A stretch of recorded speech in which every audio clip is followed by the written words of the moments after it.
On May 8, 1997, Pat Riley was named Coach of the Year, becoming the first coach in NBA history to win Coach of the Year honors with 3 different franchises.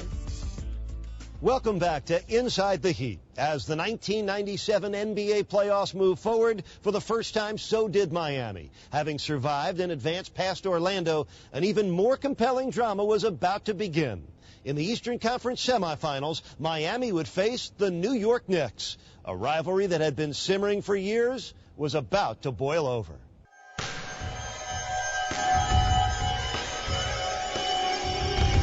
This is going to be a rivalry on so many levels. First of all, it was Pat Riley against his old team. It was Alonzo Mourning versus Patrick Ewing, 2 Georgetown buddies. It was New York versus Miami.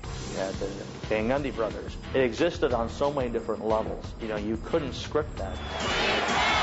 There was always this feeling in the Miami arena that there were as many Knick fans in the arena as there were Heat fans. There were so many Knick jerseys that at times it was tough to handle.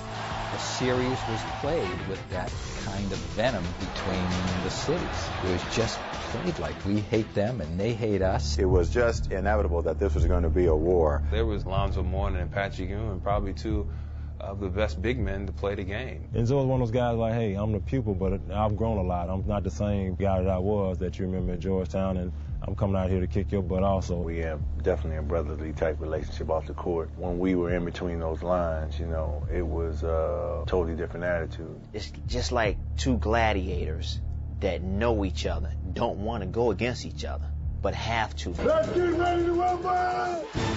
Miami forces the issue. What a pass! Bodies falling all over Ewing. Oh, wow! Patrick Ewing's 24 points led the Knicks to a Game-1 win in Miami. 2 nights later, Tim Hardaway's 34-point performance helped the Heat even the series with a Game-2 victory. Tim Hardaway right now is going to work. I mean, he is taking over this game. The series was just heating up. It was on to New York for Games 3 and 4. We were not just going into a hostile game. You were going to a hostile city. Walking into that building, the hatred that was being cast down upon us was like, you know, nothing I've felt in any arena ever. In a defensive struggle, the Heat lost Game 3, and 1 night later, New York took control. The Knicks took a 3-1 lead in the series and were ready to close it out. When they left after Game 4, they thought, okay, we're just going to wrap up this Miami Heat team. They're not good enough. Not many teams have come back from 3-1, you know that. No, but it's possible. We're not out of this. We're going back home, and we want to take advantage of that. On May 14th, the series shifted back to the Miami Arena for Game 5. We were down 3-1. It was a must-win situation. Here comes Hardaway. Loose ball. Hardaway finds Deshaun Leonard for 3. In the fourth quarter, as the Heat's lead grew, so did the tension. You will not do this in our house. No, not tonight. It was a very emotional game. A lot of drama, a lot of guys throwing cheap elbows. It was just nasty out there. At the end, came to the free throw line. The game was over in my mind. Mr. Ward, you know, we kind of got tangled up a little bit, and I say to this day, I can't really remember what happened after that. P.J. Brown throws Charlie Ward. Watch out. This one's going to get really ugly.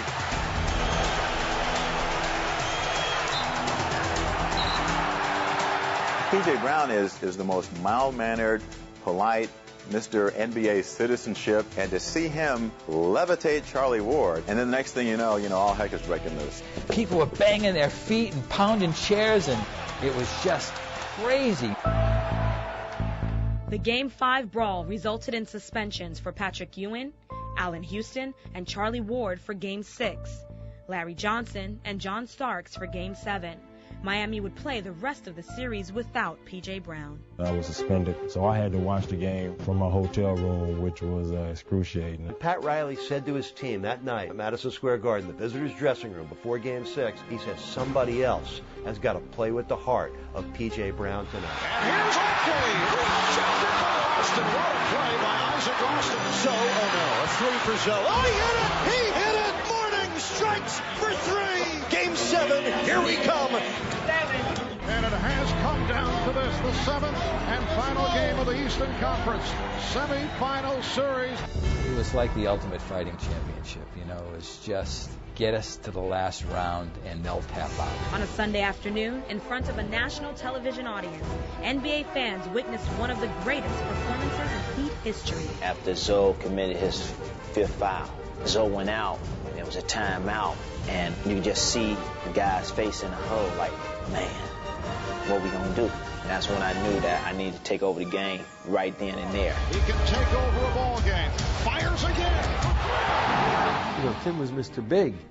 You know, I mean, he made the big shots. Hardaway for three.